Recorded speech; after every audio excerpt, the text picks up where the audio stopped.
Louvado seja nosso Senhor Jesus Cristo, para sempre seja louvado. Meus amados irmãos, o evangelho de hoje é tirado de São Lucas, capítulo 12, versos do 8 ao 12. Existem duas coisas importantes no evangelho de hoje. A primeira é confessar Jesus como Salvador, como Senhor.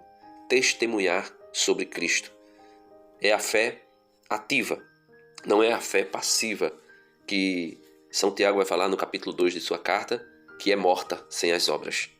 Mas é uma fé ativa. E a fé ativa é a fé que ele dá o exemplo. A fé de Abraão, que creu, mas vai sacrificar Isaac. É a fé de Raabe, a prostituta, que acreditou nos mensageiros ou nos espiões que Josué enviou, mas não somente acreditou, como os protegeu dentro de sua casa. E daí resultou em salvação. Salvação para Isaac, que não foi sacrificado porque apareceu, Deus providenciou um cordeiro no último instante. Salvação para Abraão, que crendo não somente acreditou, mas manifestou essa fé em obras. Esta salvação para Raabe, que crendo guardou, escondeu, ocultou os espiões, mas depois teve toda a sua família salva. Isto é um exemplo clássico de que a fé sem obra é morta, mas a fé que é acompanhada de obras salva. E isso nós podemos ver muito claramente quando São Tiago vai dizer na sua carta, capítulo 2, versículo 24: Vede, ó homem, que o homem é justificado pelas obras e não somente pela fé. Por isso Jesus diz aqui: quem me confessar diante dos homens, ou seja, quem der testemunho de mim diante dos homens, e esse testemunho vai além, porque não é um testemunho apenas de palavras. Jesus vai dizer: olha, não se pode pegar uma luz e colocar debaixo de um alqueire. Ela tem que ser posta em um lugar alto para iluminar a todos que estão na sala. E Jesus vai dizer: assim também brilhe a vossa luz, para que os homens, vendo as vossas boas obras, glorifiquem o vosso Pai que está nos céus. E aí nós podemos ver claramente que a fé que gera a salvação, a fé que justifica, é uma fé ativa, uma fé que manifesta-se nas obras, concretiza-se nas obras. São Tiago também vai dizer isso em sua carta, no capítulo 2, versículo 22. Ele vai dizer: vês como a fé coopera com as obras e era completada por elas, assim se cumpre as Escrituras, que diz: Abraão creu em Deus e isto lhe foi tido em conta de justiça e foi chamado amigo de Deus. Por quê? Porque São Tiago vai dizer: queres ver, ó homem, vão, como a fé sem obra é estéril? Abraão, nosso pai, não foi justificado pelas obras, oferecendo o seu filho Isaque sobre o altar? Aí ele diz: vês como a fé coopera com as suas obras e era completada por elas. Então, se Abraão apenas acreditasse em Deus, mas não fosse sacrificar Isaque, que foi pedido como sacrifício por Deus, ele não seria justificado. É isso que São Tiago está dizendo no capítulo 2, versos do 20 ao 23. E aí ele dá o exemplo também da prostituta Raabe. Por quê? Porque confessar Jesus, testemunhar Jesus, vai além de falar dele, ou falar do seu nome, ou falar no nome dele. Por quê? Porque é necessário testificar com as obras.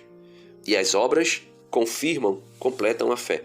É como o que São Tiago diz: se você diz que tem fé, mas você não faz nada, você não gera obra nenhuma, não realiza obra nenhuma de salvação, você, infelizmente, é como se não estivesse fé, como se não tivesse fé. E Jesus fala também para nós, nos alerta a respeito da blasfêmia. Ele diz no versículo 10 do Evangelho de hoje: todo aquele que disser alguma coisa contra o Filho do Homem será perdoado, mas quem blasfemar contra o Espírito Santo não será perdoado. Quando vos conduzirem diante das sinagogas, magistrados e autoridades, não fiqueis preocupados como ou com o que vos defendereis, ou com o que direis, pois nessa hora o Espírito Santo vos ensinará o que deveis dizer. O pecado contra o Espírito Santo também vai além das palavras. Não é somente falar, mas é de fato negar a graça, rejeitar a graça, melhor dizendo. O Catecismo da Igreja Católica, no parágrafo 1864, vai dizer: todo pecado, toda blasfêmia será perdoada aos homens, mas a blasfêmia contra o Espírito Santo não será perdoada. Mateus 12, 31. Parafraseando aqui São Lucas, capítulo 12, verso 10. Pelo contrário, quem a profere, a blasfêmia contra o Espírito Santo, é culpado de um pecado eterno. E ele diz: a misericórdia de Deus não tem limites, mas quem se recusa deliberadamente a acolher a misericórdia de Deus, pelo arrependimento, rejeita o perdão de seus pecados e a salvação oferecida pelo Espírito Santo. Semelhante endurecimento pode levar à impenitência final e à perdição eterna. Então, se a pessoa rejeita a graça de Deus continuamente, nega-se ao arrependimento, não quer arrepender-se, se faz isso deliberadamente, vai acabar gerando, no fim da vida, a impenitência. E aí, a perdição eterna é verdadeiramente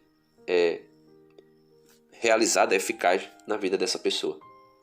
Por isso, meus amados irmãos, peçamos a Deus a graça de testemunhar a Cristo, peçamos a graça de não deixar o nosso coração se endurecer a ponto de criarmos para nós uma culpa eterna, que é a blasfêmia contra o Espírito Santo, a rejeição da misericórdia de Deus, e peçamos também a Ele a graça de